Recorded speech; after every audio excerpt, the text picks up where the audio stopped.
va accoucher. Alléluia.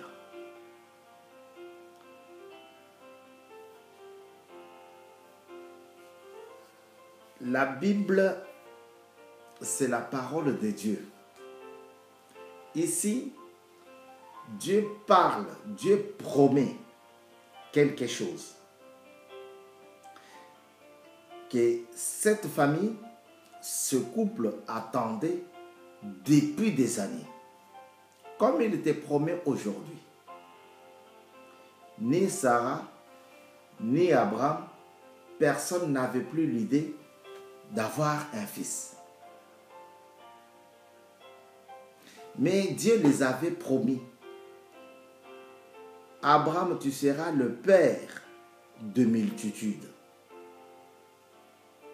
Peut-être qu'Abraham avait déjà oublié cette promesse. Mais Dieu n'oublie pas.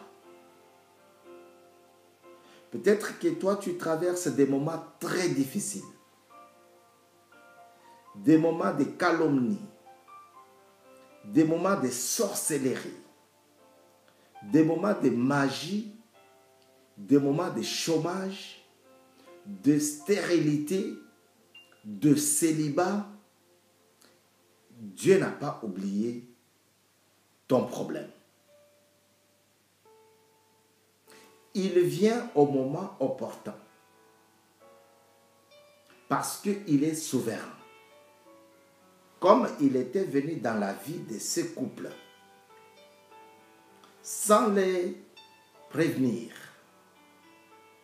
il vient, il reste là, il voit comment il se comporte. Et après être accueilli, l'un de ces deux anges va promettre quelque chose qui dépassait déjà ces couples. Je reviendrai vers toi, car ta femme va avoir un fils. Une chose impossible. Sarah a entendu et elle a rigolé. Elle s'est mise à rire. Parce que pour elle, la période n'était plus, le moment n'était plus propice pour qu'elle puisse enfanter.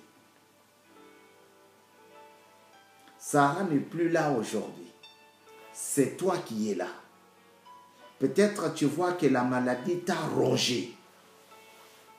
Peut-être tu vois que ces moments de chômage a perduré. Peut-être tu vois que la beauté s'est fanée.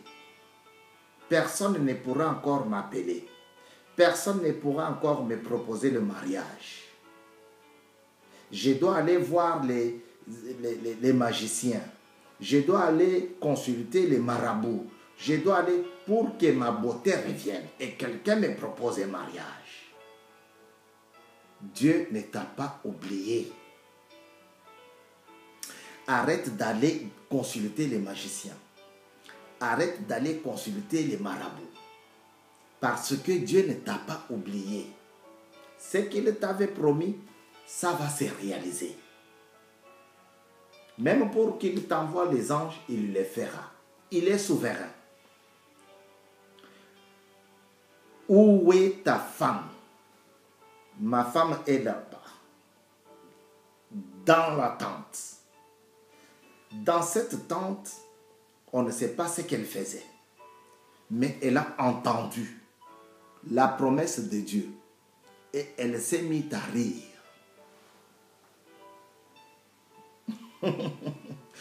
Elle s'est mise à rire. Elle s'est mise à se moquer de Dieu. De ces personnes-là. Comment lui peut prononcer de telles bêtises? Je suis déjà vieille. Plus ou moins 75 ans, 75 ans. Je ne dois pas attendre encore quelque chose de ce Dieu-là. Peut-être c'est ce qu'elle se disait. Et là, Dieu va se manifester. Job 33, verset 14. La parole de Dieu dit, Dieu nous parle tantôt d'une manière, tantôt d'une autre. Mais nous ne faisons pas, nous ne tirons pas attention. Job 33, 14. La Bible dit, Abraham et Sarah étaient vieux, d'un âge avancé.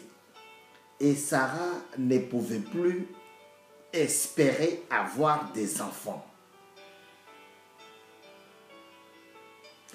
Elle rit en elle-même en disant, maintenant que je suis usée, maintenant que je suis vieille, maintenant que j'ai dépassé l'âge de concevoir et avoir un enfant, enfanter.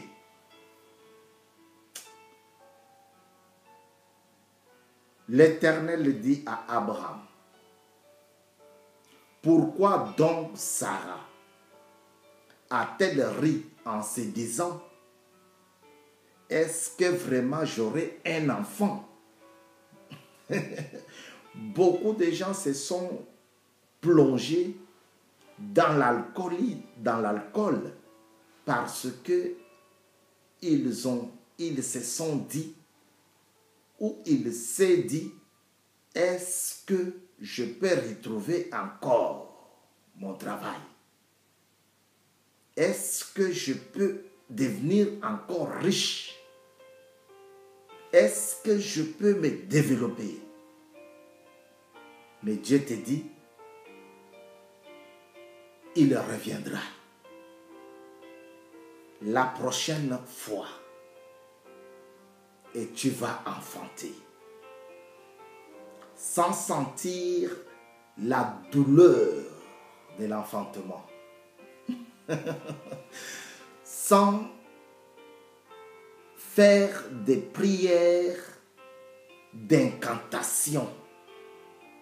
Dieu va faire de sorte que tu aies un bébé, un fils. Pourquoi donc Sarah a-t-elle ri? Moi qui suis vieille, elle se disait, je suis vieille. Y a-t-il quoi que ce soit d'étonnant de la part de l'Éternel? Au moment fixé, au moment voulu, je reviendrai vers toi. Voilà la parole des promesses que je voulais te donner ce soir. Voilà la parole de Dieu que je voudrais te donner ce soir. Dieu dit, je reviendrai vers toi à la même époque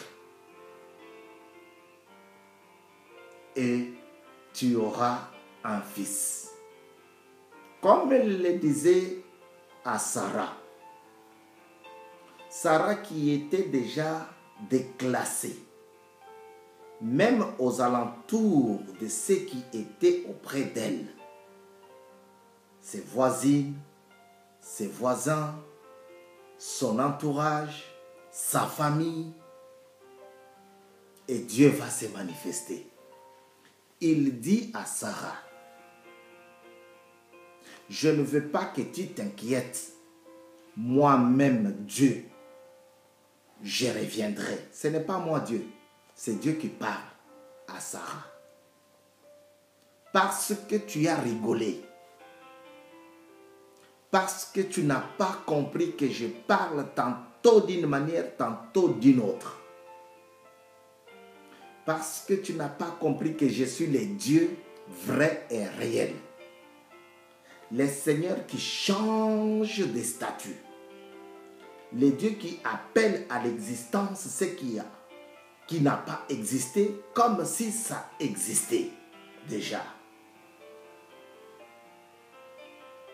Sarah, parce que tu n'as pas compris que j'ai créé par ma parole la création pendant 6 jours. Sarah, parce que tu n'as pas compris que je suis le maître des temps et des circonstances. Je reviendrai.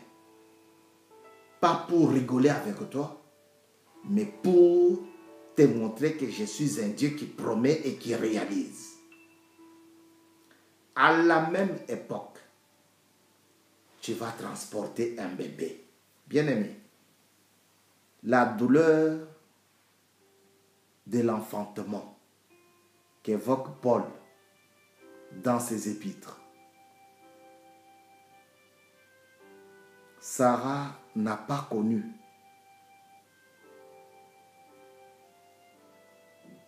Parce qu'elle devrait comprendre d'abord. Est-ce que je mettrai au monde? C'est ça qui a préoccupé plus Sarah pendant sa grossesse. Et à la même époque, l'Éternel revient. Sarah qui avait menti, qu'elle n'avait pas rigolé, qu'elle n'avait pas ri.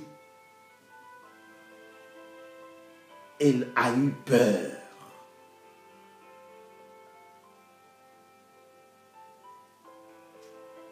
Dieu a dit, Sarah, tu as menti. Tu as rigolé sur ma parole. Tu as rigolé sur ma promesse. Ah, bien-aimé, les dieux que nous invoquons ici, Mukulu TV, c'est un Dieu grand et redoutable. Faites votre abonnement. Ensemble, nous allons l'adorer. Ensemble, nous allons les louer. Faites votre abonnement. Abonnez-vous sur Mukulu TV. Votre émission Parfum de bonne odeur pour Jésus dans Mukulu TV. Sarah, tu as menti, tu as rigolé, tu as ri, tu m'as méprisé. Tu n'as pas compris que je suis le Dieu qui réalise. Mais je reviendrai à la même époque.